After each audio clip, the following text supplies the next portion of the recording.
Every story has an ending. Does our quest to play the top 100 courses in 10 years have a good ending? I'm Nish.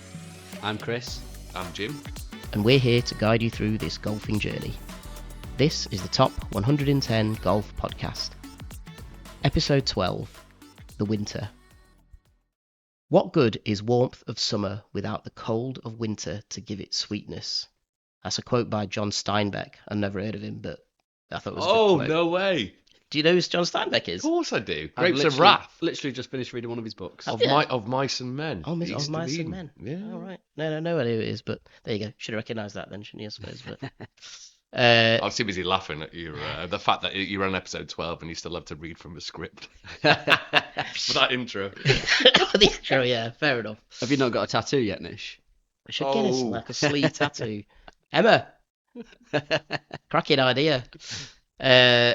So today we're actually going to discuss how we're going to get through the winter, because that's the period that we've hit now. Now, I was fortunate enough to be invited on as a guest on the Basic Bogies podcast, which I had a great time on, by the way. And we got chatting about winter golf, and it really, like, our winter golf is sort of all right, isn't it? It's just that it's wet and Yeah. a bit, it's a I bit mean, it's a very inconvenient. subtle change from our summer golf, right?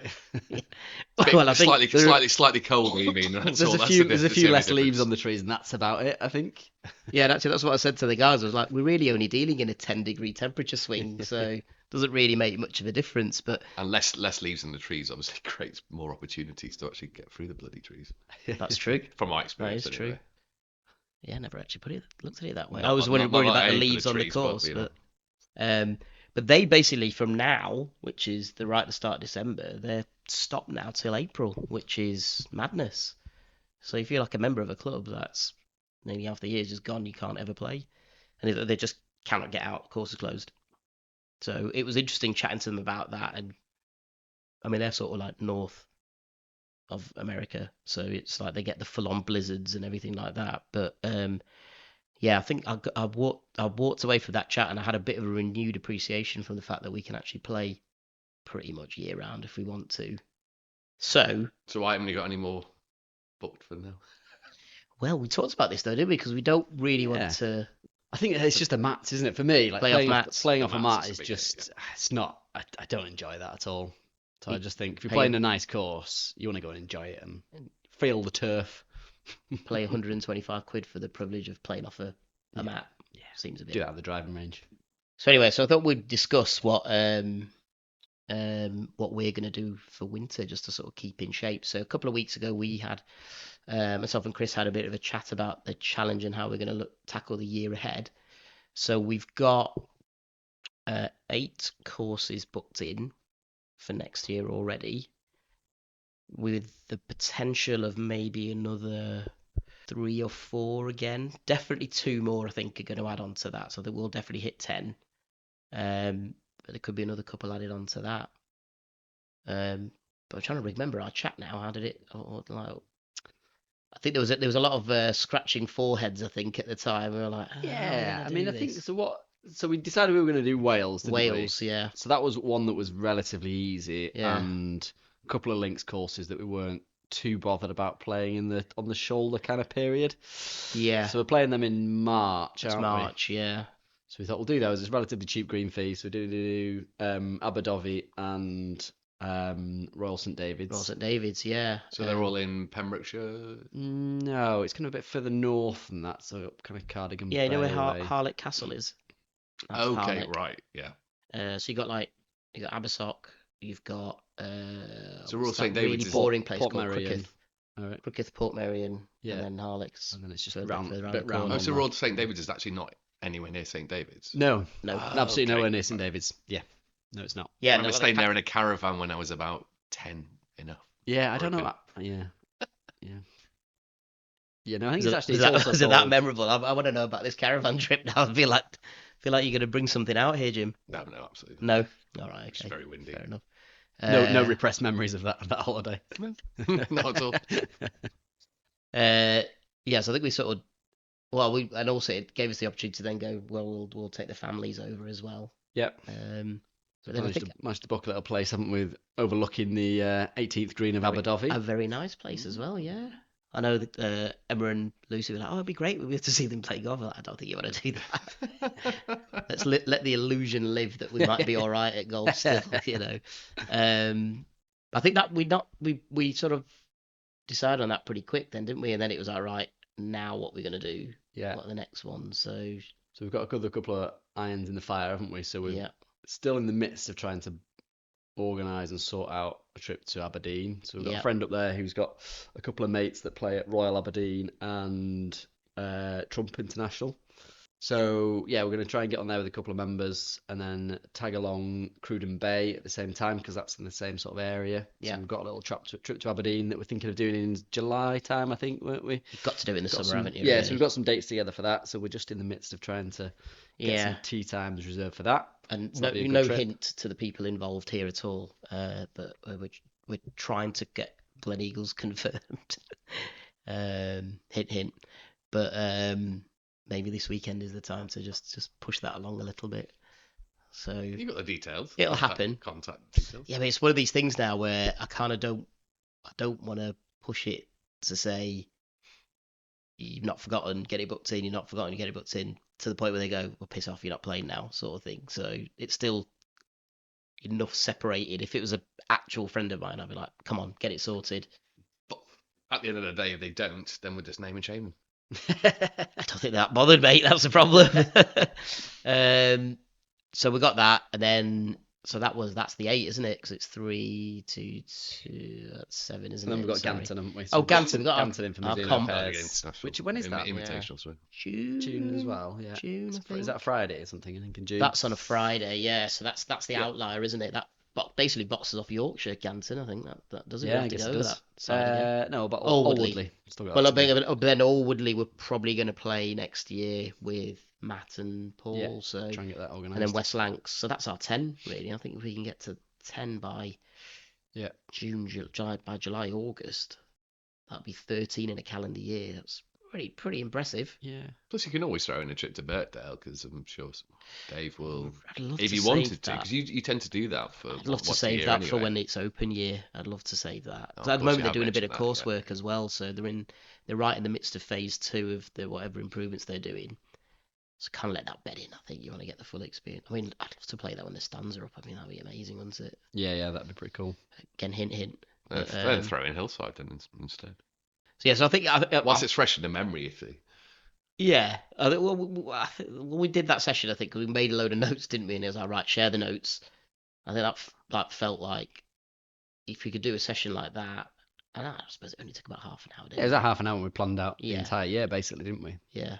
I mean, it's going to get more difficult when we've not got contacts that we can kind of just actually choose where we're going to go, because at the minute we've got specific courses where we know someone, we go, right, well, let's just do that one. Then we're going to be left with like 90 courses with people we don't know and be like, right, where do we go next? And we're sort of ticking off a lot of the ones that are near us as well, so it feels like it's pushing us into like we got to organise 3 or 4 trips, like identify the weekends. And I think we should try and box off some of Ireland next year, not this year coming, but the year after. I feel like we need. I feel like I'd like psychologically, let's do it anyway, because that trip to Ireland, who doesn't love a trip to Ireland, right? Exactly. Well, Manu doesn't drink Guinness, but you don't do Murphy's. Of course you can't. Can you? Gluten free, You can't get gluten free Guinness, can you? No, they know it's in a trick, aren't they? They know it's going to taste shit, so they're not. Come on, Diageo, get your act together. I'm not sure what reaction you get walking into an Irish pub asking for a gluten-free Guinness. Oh, I know, yeah. What happens when people ask for I've heard that the alcohol-free one tastes really, really nice. It is. Was it good? I was driving and I was going to visit an Irish client. I didn't know what you were going to say then when you said I was driving. I mean, it still looks like a pint, mate. You can't. It didn't look like it, so I'm sure it's got no alcohol in it. But it tasted pretty similar. I mean, it's not obviously identical, but yeah. I've just never understood. I must admit, I've just never understood. Jim just looks like he's like, I don't even know what those things are. Like, what are these words you're saying to me? Well, if it's matcha tea, then I don't know. Oh yeah, sorry. Jim's all Spanish nowadays. Agua. So that was a challenge, I suppose, and that was how that sorted us out for winter, because he then gave us something to work towards, didn't it? But then it's golf. So obviously we can play. I'm going to carry on playing because Rob has recently sold his van, so he's now available to play. And we played a decent amount in the winter anyway. Late December usually I can get on at Reddish Vale and it's still all right. Yeah, we played 3 times last year, didn't we? Every now and again, but we did the simulator, didn't we? We did, yeah. It was good. What are your impressions? Yeah, I like the simulator. Yeah, it's good. It's good to, like you say, it was like a Thursday evening. Yeah. No chance of any golf anywhere else. Yeah. So yeah, it was good to just go and get a few swings out there. Hit a few shots. What did you think of the accuracy of the simulator? I mean, it's still bullshit. So you played? Is this one that you played Augusta? You chose to play Augusta. We played Augusta, yeah. You did a poll on Instagram, didn't you? But only I responded after we'd played. Oh, was it after we played? Yeah. I felt a bit sorry for Nish, so I was like, I'll respond to it. I'll do one. Even though we've already done it. I'll vote 5 times, but it'll just be me. I'd played the week before or 2 weeks before or something like that, and we played Wentworth, home of Nicholas. Nicky. And we what Chris did say, he was probably spot on, because if you play a links course, then it's all very flat, isn't it? There's nothing really. I mean, you've not got any sensory input of wind or anything like that, so it's just flat terrain. So it's pretty boring to look at. So actually, something a bit more greenery and trees and stuff. To say, can you not use his full name now because you've got an I know. injunction? I've had a super injunction taken out against me. Oh yeah, that's a new winter update for everyone. Yeah, Nicholas Doherty has taken out a super injunction. Oh no, shouldn't have said that. Yeah, I've listened back to that. It's hilarious. It's hilarious, to be fair. But yeah, he said, play something with a bit of character, and there's stuff going on, and actually, I suppose we didn't. I remember when we played, we didn't really recognise much of the front nine, did we? Not for the first sort of 7 or 8 holes, and then all of a sudden you're like, oh yeah, know this one, know this one. But I don't. Obviously, it's on a simulator, so you don't quite get the full feel of what it's like. But I was surprised at how kind of just straight the holes were. It was straight, wasn't it? Yeah, I mean, they started bending a little bit around the back 9, but it's just like a lot of just straight par 4s. With trees everywhere. That's it. I mean, I think the thing is, in reality, there's like loads of mounds, and like you get onto the green, and there's like really. Yeah. I mean, one benefit of the sim golf, which probably is better for Chris more than anyone else, is you hit the green, it gives you 2 putts, and that's it, you're done. So. See, I halved my score. So I think you were on were you on 80 something after 17 holes? Something like that. It's crazy. So it's the putting. We know that. What's going on about it? I did need a golf simulator to tell me that, Nish. That's a fair point. That is a fair point. Yeah, I mean, the reason I bring up the accuracy, there was a lot of times when, even to the untrained eye, which is my eye, I was like, you really look like you've drawn that ball, and he didn't. It was like straight as a die, straight or fading or whatever, and it was like, okay, that doesn't sort of correlate, and we were quite loudly questioning the accuracy of the thing, weren't we? I mean, as you do, I've hit a bad shot there. It can't be me. It's definitely the simulator. The thing. I mean, it was Flight Scope was the thing, wasn't it? The tracker, the ball tracker. Yeah. I've got no idea how accurate those things are, but it's obviously commercially available, so it must be. Yeah.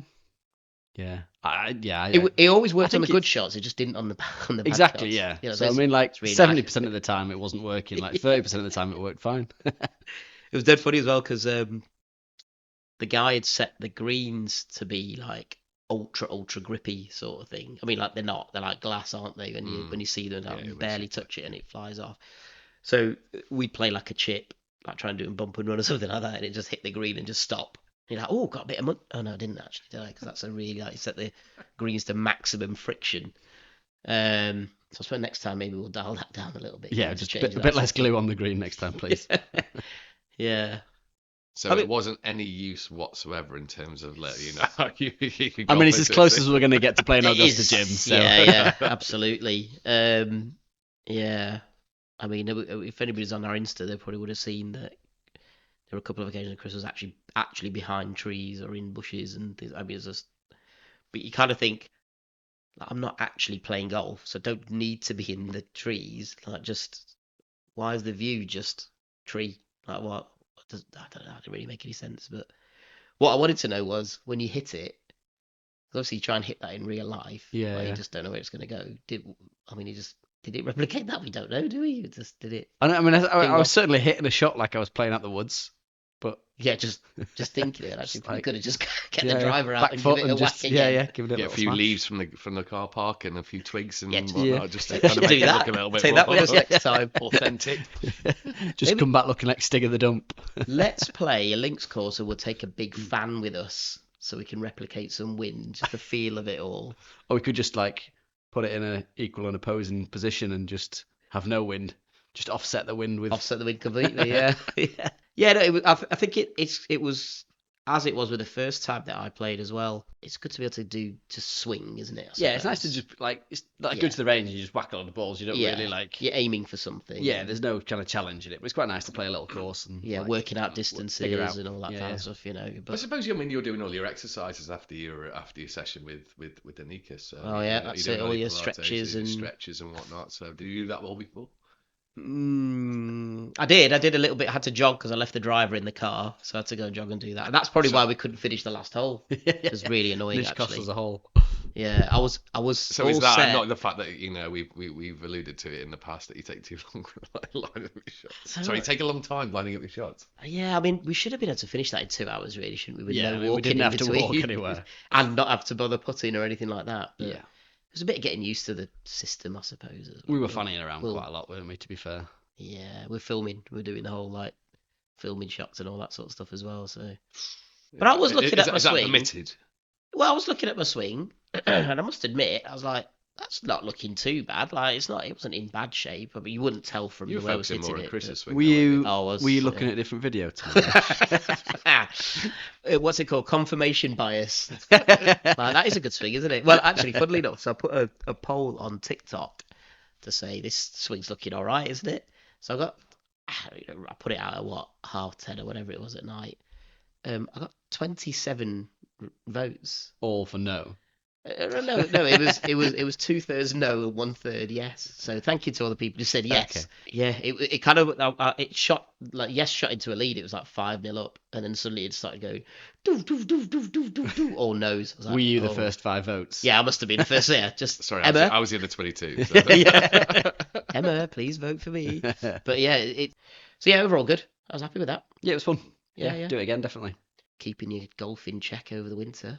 Chris has been having lessons. Yes, I have. How's it going? It's going all right, actually. Yeah, I'd say it's going pretty well. Okay. So how many have you had now then? So I've had 3 lessons. So I booked a block of 6, and I've had 3. So I'm basically having one once a month at the minute, just because that's when I can fit them in. Yeah. But yeah, it's going pretty well. The guy is a really good coach, actually. I just kind of picked him randomly not randomly. I looked at his CV, obviously. Saw his dances on TikTok and then. Yeah, that's that. I mean, so he's got a pretty good CV. You know, he's played out in the States. So he's played college golf. Right. Okay. You know, he's coached some of the European Tour pros and stuff like that, and a couple of the number 1 amateur in the country is currently coaching as well. Oh right. Okay. Young That's pretty good. So yeah, he's a really good coach. Okay. So yeah, the sessions have been really useful. Definitely very useful. What's been your sort of main takeaway from the first 3 lessons? What have you covered first off, I suppose? So I guess the first lesson was mostly about weight transfer. Right. So that's for anyone who doesn't know. So getting from your right foot onto your left foot.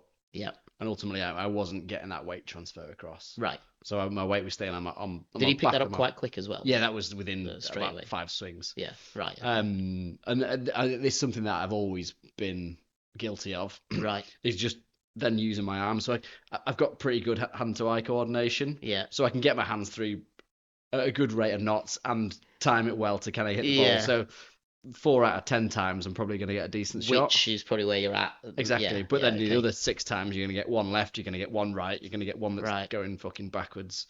So did you notice then once you started transferring your weight properly that was made a difference straight away? As soon as I did that, I was like, how have I not realised that? Like I know what I should be doing. Yeah. But there's a difference between knowing what you should be doing and realizing what you're actually doing without A, seeing it on video, or B, somebody telling you what you're doing. And then as soon as they say it, you're like, well, of course I'm not doing that. Like, why have I not been doing that? Yeah. So that made a massive difference. That was within like 10 minutes of the first lesson. I was like, I'm cured. Like, So I'm a professional again. Did he do that then? Did you say, like, just show me what you've got? Like, yeah. So he just said hit 10 shots. Just go through the bag, hit a couple of wedges, hit a few 7-irons, hit a couple of drivers. And he's just like kind of stood at the back, just like, stroking his beard. Yeah. So you're ready to turn pro again. Yeah, I'm all over That's it done. I'm qualifying for the Open. Your grip change? You obviously changed your grip just before S&A. Yeah, so I'd already. Was that from a lesson, or was that? No. That was pre-lessons. That was fine. So he's not. Yeah, I've not touched on grip. That's kind of okay. That's okay. That's fine. So yes, the first lesson was that. The second lesson we did chipping, and actually, to be fair, so the first lesson itself, just getting that weight transfer, actually helped me a lot anyway, because I've been going and practicing doing the chipping anyway, and just having that awareness of actually the fact that I'm just sitting back on my right foot, and that feel, or made the chipping miles better anyway. So then basically for the chipping session we were just working on kind of knee to knee, shoulder to shoulder, figuring out yardages. So he's like, actually, your chipping technique is pretty good, so you just need to work on getting that consistency and getting that. How far do I hit it going knee to knee? How far do I hit it going shoulder to shoulder? Good, isn't it? This, I think, next time when we play in March. I'm talking a good game, Nish. I'll still be absolute dog shit on the course. The next lesson's putting, is it? Because that's No. So I've had 3. So I had a third one. So the last one that I had was basically, again, it's all about the sequencing. So once my weight transfers going across, that's working. My hands are always very active. So like I say, I've got pretty good hand-to-eye coordination, so I can get back to the ball, which I've always been guilty of. Like, I'll always just get my hands going through it quickly. Yeah. So then he's just been talking about just delaying the hands, getting the right sort of kinetic movement, so getting that weight transfer, then getting the body turning first. So the hands things happen in the right sequence in your swing, and then becomes subconscious. You just do it. Yeah, and my hands just get too quick, and I'll just flip through the ball. That's why you get a bit of a left one, a bit of a right one, just because you're flicking your wrist through it. Right. So it's just quieting the wrist down, getting the body doing the work rather than the arms and the hands. Right. So yeah, quieting the hands, quieting the arms, using the body. This sounds to me, so I've had lessons once before. The guys clubbed together to get me lessons for my 30th. Yeah. And my experience wasn't that at all. Mine was more, this is how you play golf, mate. Like, this is what you need to do. So like, but you're getting in. You're starting from a higher point, aren't you? Because you've got all those basics. Yeah, I mean, most of the basics are there. It's just about fine tuning them, right? Yeah. That's interesting, that, isn't it? Yeah, it's been really, really good. So I think I booked a session of 6. I'm doing once a month, so that kind of take me through to sort of March time. Right. But I think I'm then just going to book another block of 6 and just do one once a month throughout the summer. Because I was going to ask, like, you're going to keep it up then during. Yeah, because I think ultimately, you look at the professionals, they've all got their own coach, right? And they're coached every day.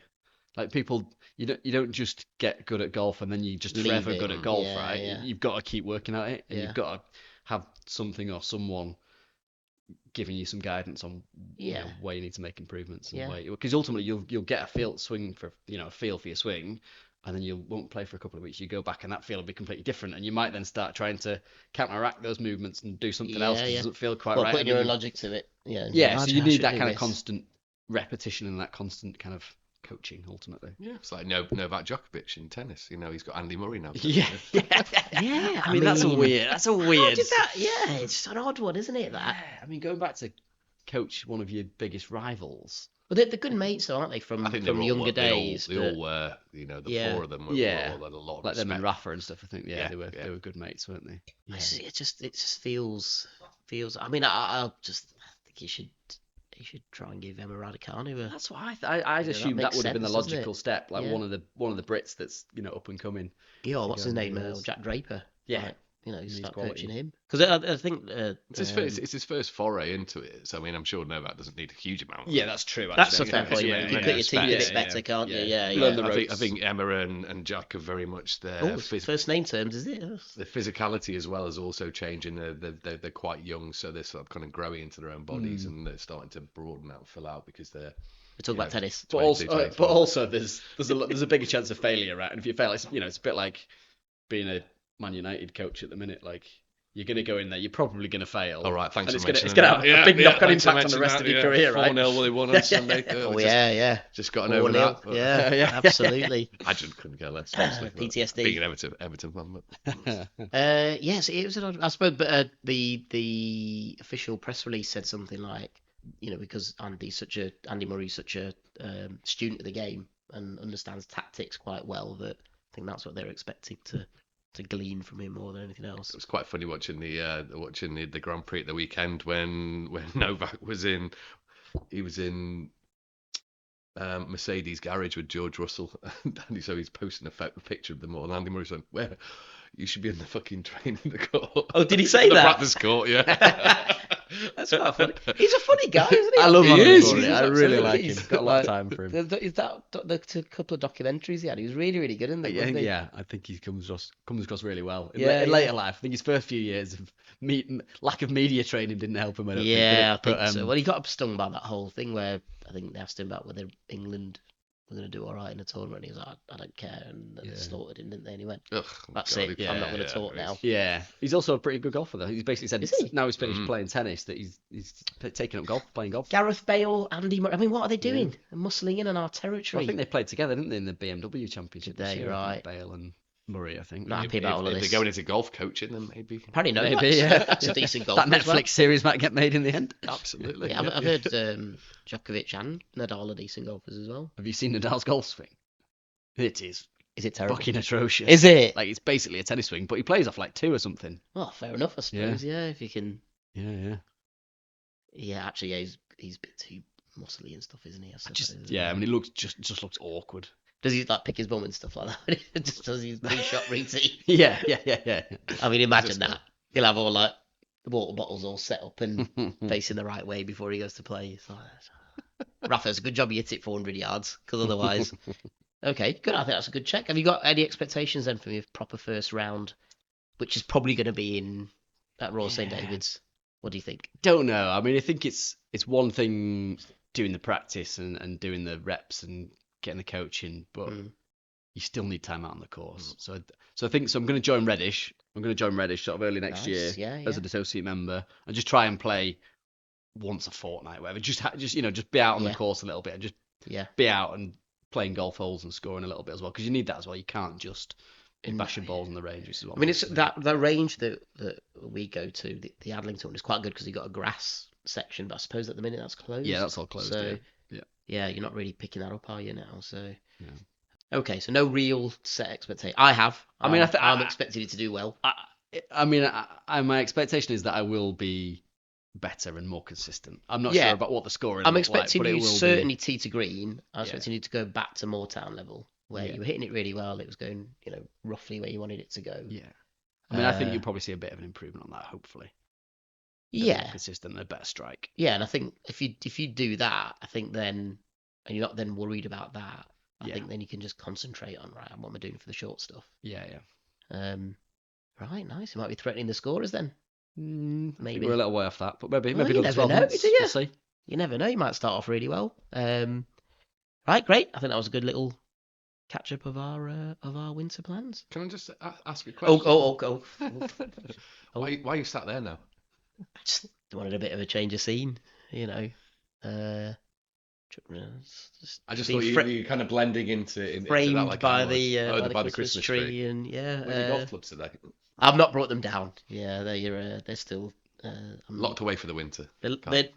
I'm not seeing eye to eye with them at the minute because I'm not able to hit them very well. So it's all just at the moment. I'm just psyching myself up for going. I'll spend $1,000 and buy some new clubs just to give me a psychological fake boost of where I think my golf is. But I am going to buy a new driver actually. Don't tell the missus. This weekend. No, this weekend. But after my lesson, so I was like, I was speaking to him, I was like, my driving's not going so well, so we did like 15 minutes of my driving as well, and he gave me a go with his driver. I was like, oh, I need a new driver. Oh, really? Is that right? So we hit in a lot better straight away. Yeah, what did he have? He had a Ping, don't know what it was, some sort of Ping driver. I've got a G410, so it's probably a newer one than that, isn't it? 430, I think. I think he said he got the new one and bend it off because it was the same as his old one, so he just got his old one back. So it was like the last model. You can borrow mine. The G4's 8. It's just the shaft. It's the shaft. Is it? Yeah. Proper shaft in it. Not just. And on that bombshell. So if that comes with the club, then we almost managed. I feel like we should end it there. That's a good point to bring it to a close. Oh, thanks, chaps. Next time on the Top 110 Golf Podcast, we'll talk about the ratings, both official and ours.